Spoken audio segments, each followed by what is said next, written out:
Welcome to the second video of our Web 3.0 series. Have you heard of quantum jumping? Living in a time of transition can be daunting, but there has never been a better time to break the mold and take a quantum leap into rapid growth. Do you want to make the quantum jump and have the lifestyle you want? In the previous video, we saw how Lisa's life has changed from Web 1.0 to the Web 3.0 era. As a single mom, working from home is crucial for her to look after her son and make ends meet. Luckily, she has a long-standing career as a customer service representative, and she works from home.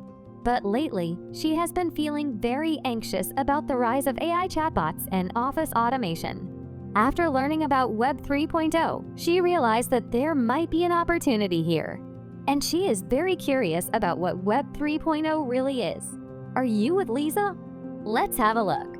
Earlier on, we talked about internet development of Web 1.0, Web 2.0, and Web 3.0. So let's go over what we learned in the previous video and go deep into Web 3.0. If you look at the evolution of the web, each had its own values, and each evolved by solving the problems of the web before it. Openness and sharing have been key to the evolution of the web. This made it easier to find all the information we wanted and made all content widely accessible. Over the past 20 years, Web 2.0 has been dominated by platform monopolies. And while there has been growth and efficiency, there has also been a lot of disruption. Big tech companies own the platform governance, bend their rules and regulations at will, and make huge profits from customer data. But they share very little or even nothing with customers and creators.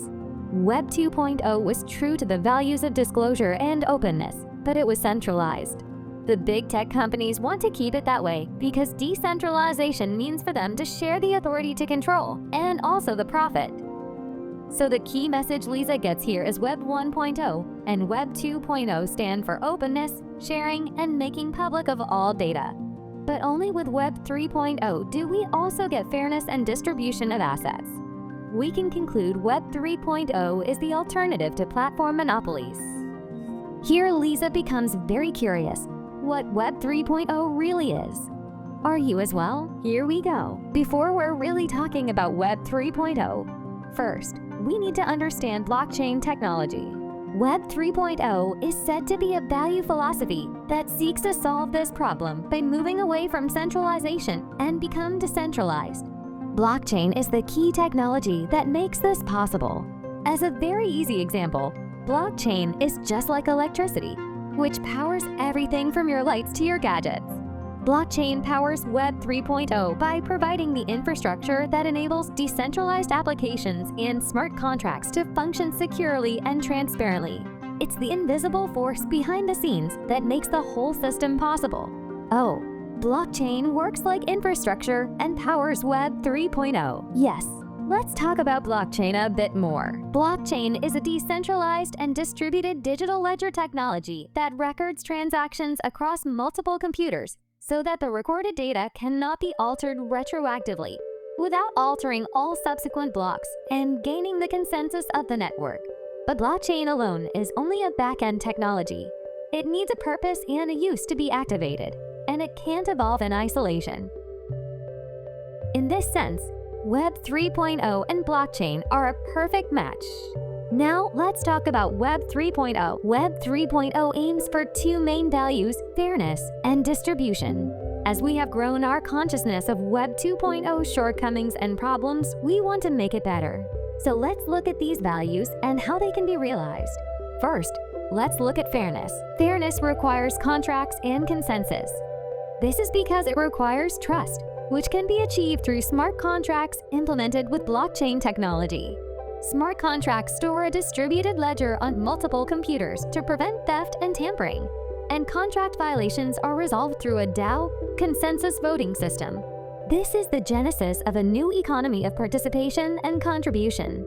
Second, what about distribution? Distribution is the value of Web 3.0, where our information and content are not monopolized by platforms, but rather we get a share of the revenue that our information and content generates as we exercise our rights.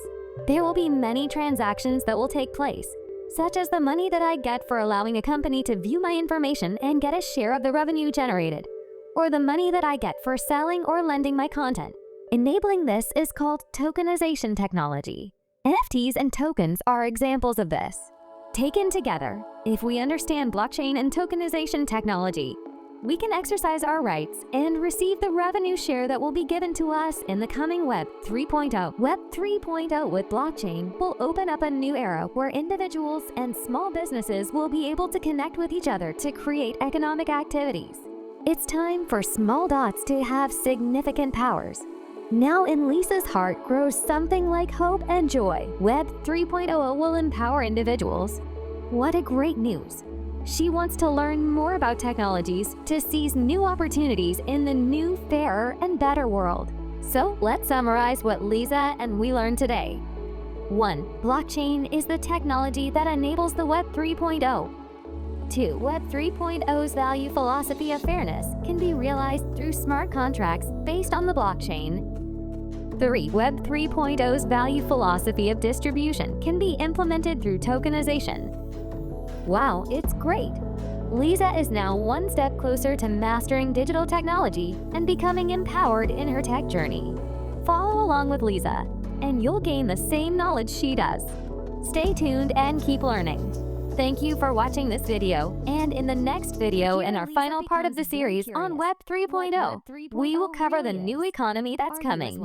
I hope you enjoyed this video and seize the opportunities and wealth of the future.